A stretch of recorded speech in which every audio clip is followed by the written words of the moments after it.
मेहनत करोगे तो जो भाग्य में नहीं लिखा वो तुम्हें लात मार के नीचे गिरा देगा। लाख प्रयास करो, तुम्हें उठने ही नहीं देगा भाग्य। अगर भाग्य में लिखा है तो कोई प्रयास ना करो, वो अपने आप मिल जाएगा। अन मांगे आगे आवे को, जो पल लागे पल को। लेकिन भाग्य को रौंद करके और नए भाग्य की रचना एक कर्म से नहीं होती, भजन से होती है। तो मैं यूजुअली अपना टाइम जो है इन चीज़ों में वेस्ट नहीं करना चाहती हूँ कि मैं एक पर्टिकुलर पर्सनैलिटी को पकड़ के उनकी फ़िलॉसफीज़ डिमोलिश करूँ, क्योंकि वो डिमोलिश करने लायक है। बट लास्ट वीडियो में पीपल पॉइंटेड आउट कि इन्होंने ऐसा कब कहा है कि सिर्फ नाम जप करना है, पढ़ाई नहीं करनी है। तो ये कह रहे हैं अब इसमें। फॉर्चुनेटली मुझे, हालांकि मैं ढूंढ नहीं रही थी again because I don't want to waste my time, पर ये मुझे मिल गया। अब ये जो बात इसमें कर रहे हैं कि भाग्य की बात, कि अगर भाग्य में होगा तो बिना मेहनत के मिल जाएगा, अगर भाग्य में नहीं होगा तो कितना ही कर्म कर लो नहीं मिलेगा, भजन से मिलेगा।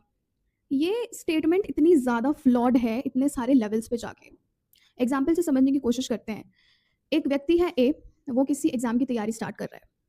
अब उसको तो नहीं पता है कि उसके भाग्य में क्या लिखा है, वो तो रिजल्ट ही बताएगा कि उसके भाग्य में था या उसके भाग्य में नहीं था। अब वो एग्जाम की तैयारी कर रहा है, तो अगर वो ये अज्यूम करके बैठ जाए कि मेरे तो भाग्य में लिखा है भैया, मुझे तो मिलेगा, तो उसको पढ़ाई नहीं करनी चाहिए, उसको तो ऐसे ही मिल जाएगा। तो क्या उसका एग्जाम क्रैक हो जाएगा? दूसरी चीज़, अगर वो ये बोले कि यार मेरे तो भाग्य में लिखा ही नहीं है, मैं कितना ही पढ़ाई कर लूँ मुझे तो मिलना ही नहीं है, मुझे तो भजन करना चाहिए, भजन से मिलेगा, तो क्या उसका एग्जाम क्रैक हो जाएगा? तो इनकी जो बातें हैं वो तर्क संगत बिल्कुल भी नहीं है। इनसे लोग बातें पूछते हैं मटेरियल वर्ल्ड की और ये किसी और ही तरीके से आंसर करते हैं।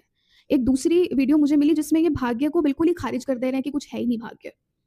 तो इनकी जो फिलॉसफी है वो कभी किसी सिचुएशन के हिसाब से किसी तरीके से बात करती है, दूसरी सिचुएशन में वो चेंज हो जाती है, जबकि जबकि सत्य सिर्फ एक होता है, सत्य बदलता नहीं है। तो मैथमेटिकली देखें तो इनके इस पूरे स्टेटमेंट का जो ऊपर वीडियो थी अभी, कोई सेंस ही नहीं बन रहा। आप प्रिज्यूम करके चल ही नहीं सकते हो कि भाग्य में क्या लिखा है, भाग्य में क्या नहीं लिखा है। ये तो रिजल्ट ही बताता है ना यार। तो जो प्रोसेस ऑफ प्रिपरेशन है उसका क्या करना है, मैं कर्म करूँ या भजन करूँ, ये कौन बताएगा मुझे? और लास्ट पॉइंट में ये क्लियरली कह रहे हैं भाग्य में अगर नहीं होगा तो कर्म कितना ही कर लो, भजन से मिलेगा, कर्म से नहीं मिलेगा। और फिर ये ऐसी बातें बोलते हैं कि भाई 8 करोड़ में साक्षात सरस्वती शिव खड़े हो जाएंगे। वाह, मतलब कम ऑन, क्वेश्चन प्लीज।